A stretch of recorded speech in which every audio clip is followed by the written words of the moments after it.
we are now here. So we can start writing our own first piece of code to learn how we can use Python. So you can just come here, rename your project. This is our tutorial, first tutorial.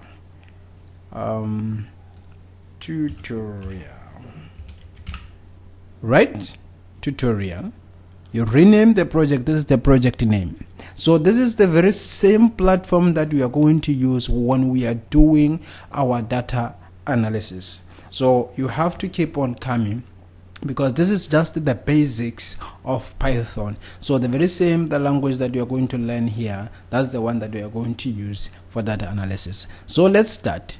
So the first thing that we are going to do here is to learn how to use the commands in Python. So you have to understand what is the command. So we use the commands in Python so that we can make our code easier to understand by bringing the clarity into the source code through the use of some explanations statement. So definitely the comments, they are ignored when the program is being run. So is to make sure that when other programmers are reading your code, it's easier for them to understand what you have done on your code. Because when you are doing that, you simplify the logic. It can even help you as the programmer to understand what is the use of this function, what is the use of this and that and that. So definitely through the use of the commands, you will be able to make the code that is very clear, very simple and understandable. So we can use different symbols to display the command. We can use the pound symbol or the hash symbol. Most of the people, they used to call that it's a hash. I don't know the right term, but I think that's the right term. That's a hash. So we can start like this is. To get the symbol, you can press shift, then there is the symbol on top of 3 in your keyboard. So that is the kind of the symbol that I'm talking about. So now let me make this bigger so that at least we can see what we are doing. So now you can start.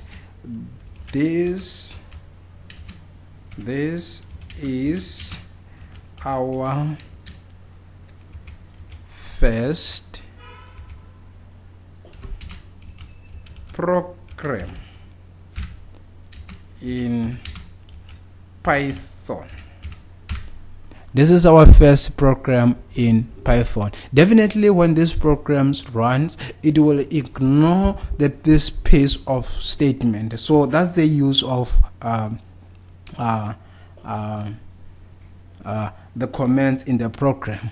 So you can continue like maybe this is a command. This is a command. That's how simple you can. Let's run this program. So you can see when you run this program, nothing is happening. Definitely it means the program itself, it ignored this statement because they are meant only for explanation, for clarity. That's the main use of comments. So let's say you remove this like this, you leave this. So you are going to get an error. This is a syntax error because this is the statement. Python, it doesn't understand what is this, what is happening here. Do you understand that? That's why you are getting an error. But the moment you put the comment, the very same sentence is being ignored. So after the comments, we are still on the comments. So you can use the other. There is the other way that you can use the comment. So we have the codes. You can use the codes to put your comments inside the codes. Maybe you want to make a sentence with different lines, number of lines, then you can use the codes. So mostly you can use the triple quotes to make your comments. Let's see. This is what I'm talking about. So we are put in the different codes, the triple quotes, the triple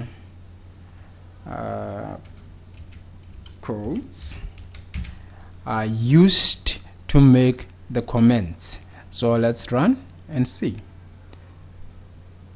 Oh, this one, it shows referred to as they are referred to as the multi-line comments. Special type as a string.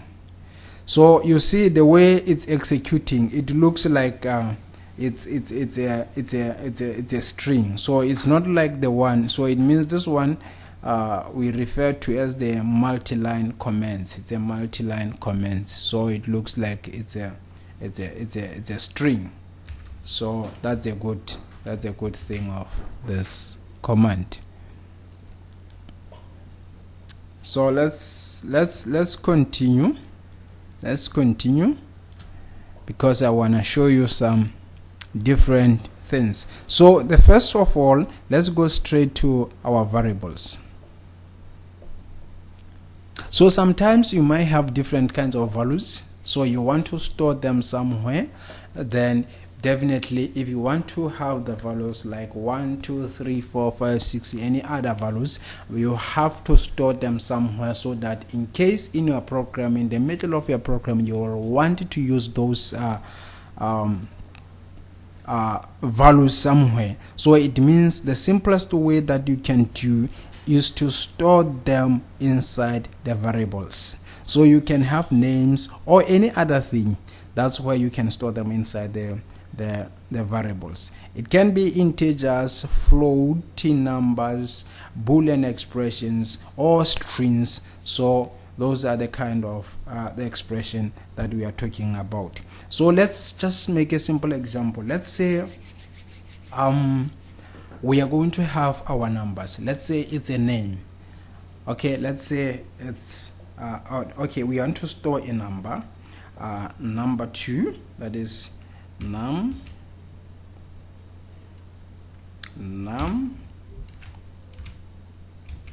2. This is our variable. So we assign our variable to number 2. We have another variable here, num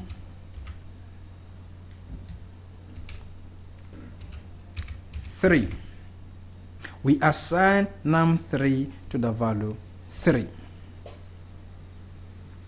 So we use this equal sign to assign, as in this is the assignment operator. In simple words, this is assignment operator. So we use that sign to assign the values to our variables.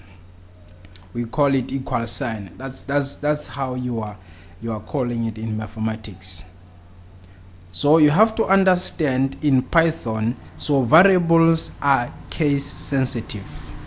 So when we say the variables are case sensitive, when you write num2 and num2, those are two different variables.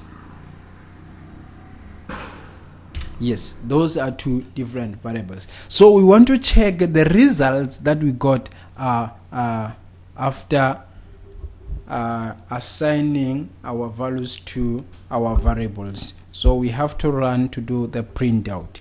So let's run this. You'll see we have run this. There is nothing. So let's check what we have, what is stored in our variables. So you can write the statement print print num underscore print num underscore 2. Let's see what is there. Then comma num underscore 3. You see, it displays our values 2 and 3 because we have put them following one another, one after another. That means it's a num2 num3. So you can also want to display them each with its own print statement. Let me cut this. When you cut, you use Control X. When you paste, you use Control V. So that's where we're going to say print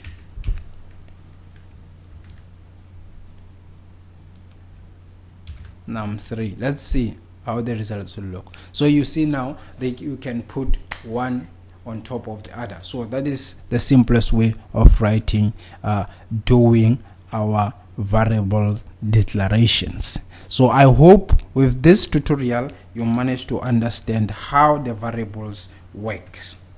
So that is the easiest way of variables.